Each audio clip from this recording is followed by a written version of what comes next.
England, a cold morning, January 1832. And in the British Parliament, there are two groups of politicians talking to each other, debating as to whether they should abolish slavery or not. There's one group of members of Parliament that is successfully arguing that there's no way that in the middle of the worst economic crisis that England has seen in decades, they could possibly be talking about voluntarily and proactively giving up what they thought was their economic advantage, free labor. After a lot of back and forth and a lot of debate, the right decision was made and slavery was abolished. That was a historic day for England, not because they made the right decision, but because that decision forced members of the civil society, elected officials, members of parliament, to have to work together with scientists and members of the academic world, alongside with entrepreneurs and business people and companies, and for all of them to come together and find and create the right conditions for innovation and entrepreneurship to flourish in the English society. It was a tough decision, but the right decision. It was their competitive advantage that made the difference. But it was a big day in the history of the UK because as they were talking to each other, trying to find an alternative to free labor and create the right conditions once again for innovation, a lot of technological breakthroughs were developed, namely the steam engine, which gave birth, in turn, to the transatlantic shipping industry and the train as we know it. And that gave birth to the Industrial Revolution, which made England the most powerful nation and the most powerful economy that the world had ever seen. That's actually how I see it. We are now at a very historic moment in our time. And I honestly believe that there are many challenges ahead of us that we must deal with. What you see here is what those challenges are. In fact, my team was not able to find a single scientific publication that was able to say or argue that that's not true. Let me start with population. My father was born in 1945, and back then, the population of the world was 1.8 billion people. In one generation, we have gone from 1.2 to cross 7 billion people just a few months ago. We'll probably go up to 10 billion by 2030. Living standards. When you actually look at the GNP, the GDP, and the rent per capita across nations, you see that for the last 100 years, living standards have been raising and will continue to raise. As more people live in the planet and they have more disposable income, we can see how they will probably want to consume more, buy a second car and second home, consume more meat and more Western products. But that is putting a lot of pressure on the scarce and limited resources of our planet. Most experts agree that the energy demand will continue to rise because of it. More population, more income, more consumption, more demand. But also, the water supplies will continue to decrease because of it. We continue to generate more industrial waste everywhere. We'll continue to emit CO2 into the environment. But I actually think that most people out there are not going to stand by and do nothing about it. And most experts agree that we will see also a rise when it comes to environmental concerns of our society. And this is all happening at a time when there's a lot of limitations and constraints for traditional fossil fuels. I would argue that the companies that find solutions to these challenges and problems will probably be the next and future Facebooks and Googles and Apples and those companies that have not even been created yet. So here are the 3 points I want to share with you today. Number one, the debate is over when it comes to climate change. Because of that, we will live in a carbon-constrained world that will change how we think about pollution and energy. And lastly, that we will see an unprecedented growth in green technology use and innovation, which will result in historic business and investment opportunities for governments, institutions, entrepreneurs, and companies. Get ready. So let's begin with the first point. The climate change debate is over. What you see here on the left part of this graph is actually what has happened over the course of the last 1,000 years when it comes to our ability to generate and contaminate the environment and how the levels of concentration of greenhouse gases have been behaving. What you see on the right is the evolution of the temperatures across the world and what has happened particularly after the beginning of the Industrial Revolution. You can see that there's a direct correlation between a rise in temperatures and our ability to contaminate and to emit more and more pollution. But I think that the debate is over for many other reasons. If one of you, and I hope this never happens to you, gets ill, you'll probably want a second opinion. In the case of the world, the IPCC, the United Nations Panel on Climate Change, has gotten not one or two, 7 different opinions. This panel is made of over 3,000 different scientists from all over the world, and they all agree with that with a 95% chance climate change is not only real, but it's us, human beings, that are accelerating this process. So yes, I think the debate is over. And I would also argue that there is no political color or political ideology that matters when it comes to this particular issue. Whether it's Merkel in Germany, whether it's the Republicans or the Democratic Party in the United States, or whether it's the communist leadership in China, the debate is over. We can argue here as to what we do about it. Nothing, a lot. But there is no debate as to the fact that climate change is real and it's a present danger. So if that's the truth, and I believe it is, we'll have to adapt. We'll have to make changes to the way we live, to our economy, and to the way we interact with the planet. Let's talk about that second point a little bit more. And I want to begin by quoting something that President Obama said last year during the State of the Union address. He said, "We need to get behind innovation. That's how America will lead the world in clean energy. The nation that leads the world in clean energy will lead the global economy in the 21st century." Now, let me tell you, the race is on. And all the top economies and the top nations are trying to position themselves over the other to win this battle because it makes perfect sense for them. Because what's at stake here is nothing else than their economic advantage. What you see here is the global total new investment in clean energy from 2004 until the present.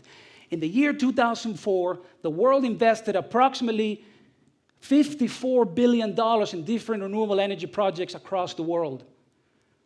By the time 2012 ends, we'll have invested this year over $300 billion. From 2004 until now, we have invested over $1 trillion in renewable energy projects. Let's talk about the United States economy, the largest, most powerful economy in the world, and what's happening there.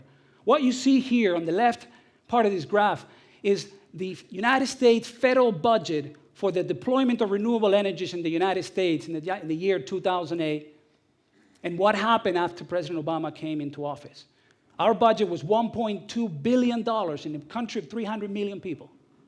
We went from $1.2 billion to $15 billion, and that wasn't just a rise one year over the other. This is actually a commitment by the Obama administration to invest a minimum of $15 billion every year for the next decade. We will have invested $150 billion in the next 10 years. Why is this important? Because today in the United States, when you look at the energy mix of that country, you see that clean energy, quote unquote, is about 7%. It's not really true because about 4.5% is actually hydropower from water, which means that if you talk about solar and wind, you're actually talking about 2.5% solar and wind as sources of renewable energy in the United States. What's going to happen when we go from 2.5% to 25% in the next couple of years? The United States will achieve massive scale of innovation and research, and it will become one of the largest markets for these technologies in the world. The United States is now investing more money in research and development and innovation than ever before. We have never, in fact, spent so much money in such a short time frame in one single strategic sector of our economy. In fact, there are a lot of people out there calling this investment plan the new Apollo project, making a reference to what it meant for the United States to actually send a man to the moon from an industrial and innovative and entrepreneurial perspective. A lot of the new technologies that we now take for granted, like internet, Wi-Fi, GPS, personal computers, that all came from that era of massive innovations and defining a priority when it comes to research and development. We are now investing more money, proportionally speaking, than ever before in clean tech and renewable energies in the United States. China, this is not just happening in Europe and the United States, it's happening worldwide. This is a global phenomenon. Look at the case of China. I'm not going to go into detail, but I will share with you one piece of data, which I think is fascinating and very surprising. When you actually look at the last 5 years of growth in investment in clean energy in China, you would be surprised to learn that they have been growing 95% every year.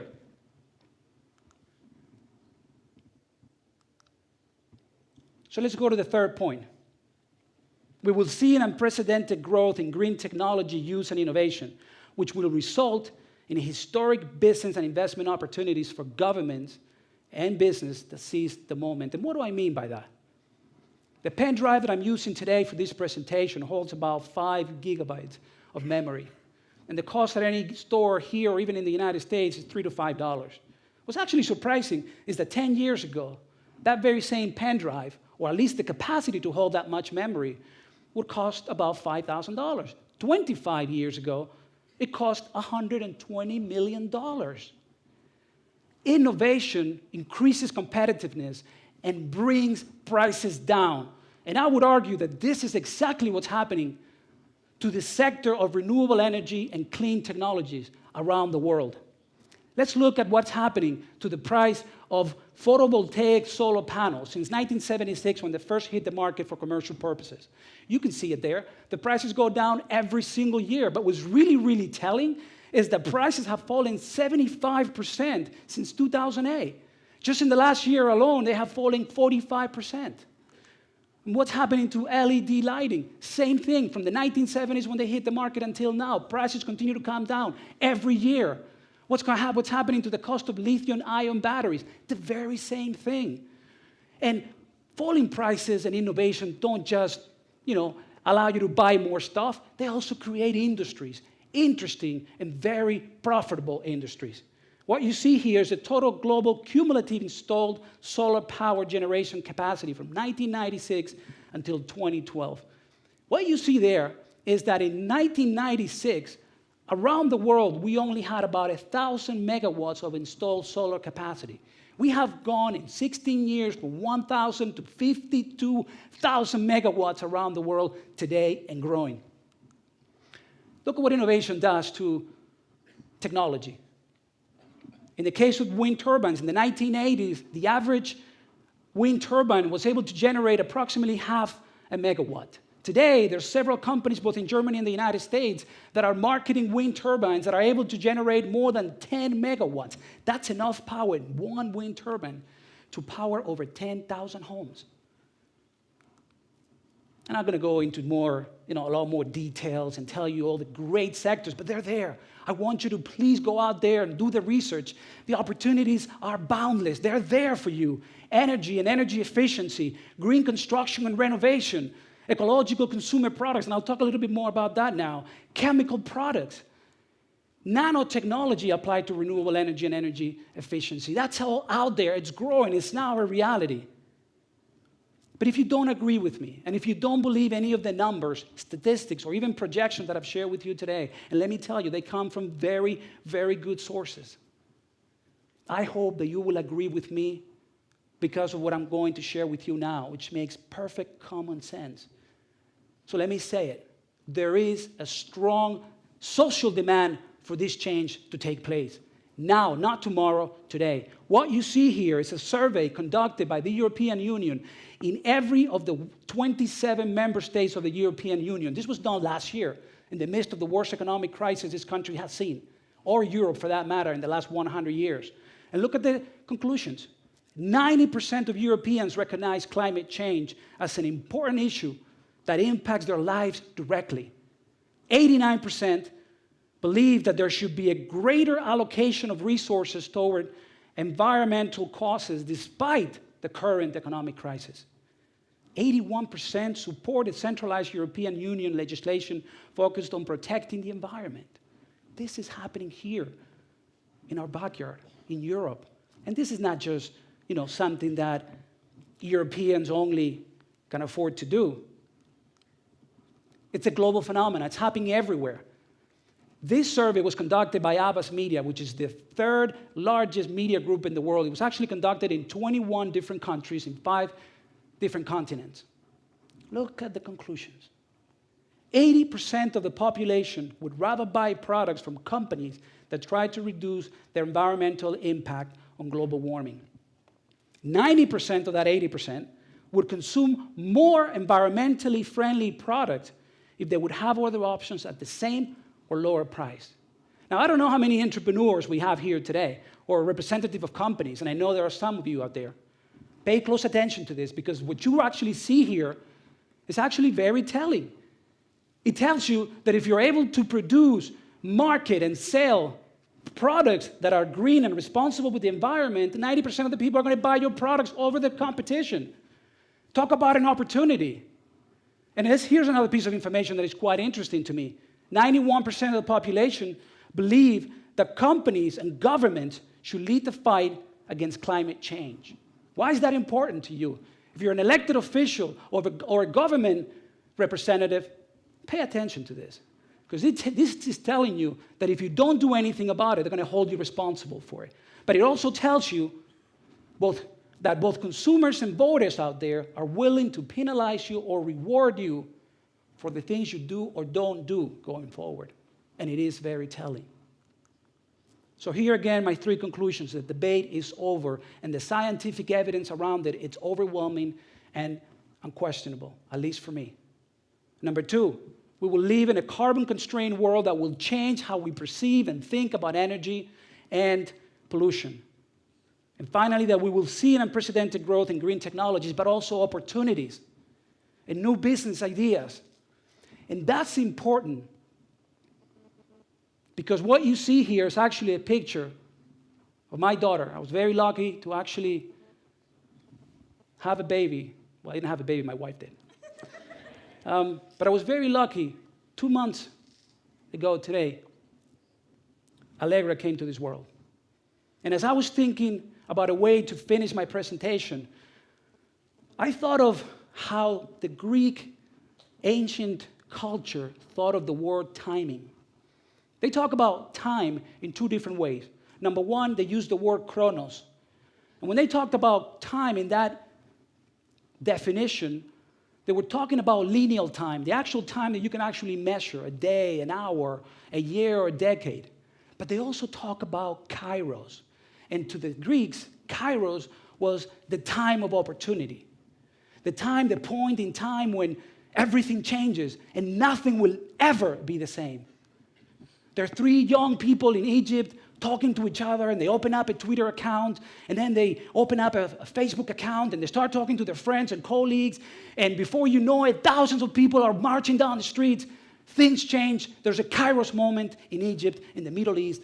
Nothing will ever be the same there. To me, my kairos moment was when my daughter was born, and nothing will ever be the same. That was a time of opportunity.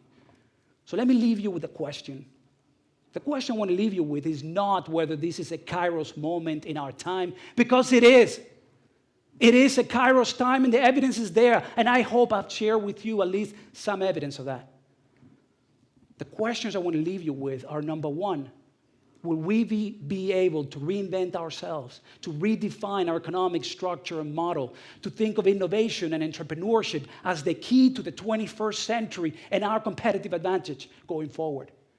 will we be able to do this not only because it makes ethical and moral sense, but because it makes economic sense as well? And lastly, will we be able to do this not just because it's the right thing for you and for me to do, but because it's the right thing for our children and for the next generations? Thank you.